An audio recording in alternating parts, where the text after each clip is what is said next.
And Chris Suggs, I'm thrilled we hear from you again.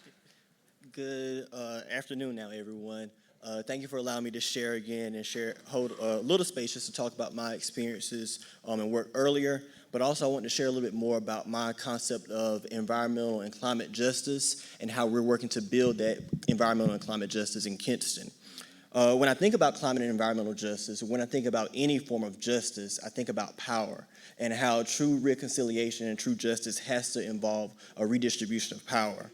And when I think of power in the lens of environmental and climate justice, I think about land, who owns that land, who gets to make decisions about it, and then who is left on that land after disaster strike. I come from East Kinston, which has been ranked the #1 most economically distressed census tract in the entire state of North Carolina. Our neighborhood has repeated flooding. We've dealt with a lot of environmental harms and economic disinvestment. 2 waterways flow through our neighborhood, the Akin Branch and the Neuse River. But we were also once home to 2 major pollutants, the city's former wastewater treatment plant and the city's landfill.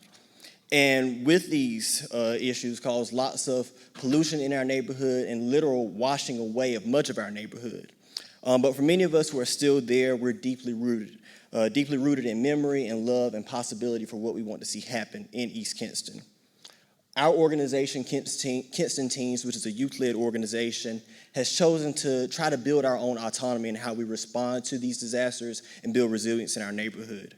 We've started acquiring land and buildings in our own neighborhood to build truly autonomous, resilient spaces where the young people and the members of our community are designing, building, and planning for these spaces of and with the community, where we can organize, gather, grow food, store resources, and really plan for our neighborhood and our community's future on our own.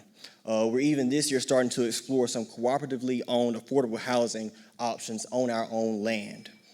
We believe that through these type of efforts and models, like what we're doing with the East Kinston Neighborhood Hub, we're building a model that can be replicated, a model of what it looks like when young people and neighborhood residents and grassroots organizations start to reclaim land for healing and safety and justice and power. If we want climate resilience that is truly equitable, it has to be through investments in the ability of communities to own and steward land and the geography that they work on and live on.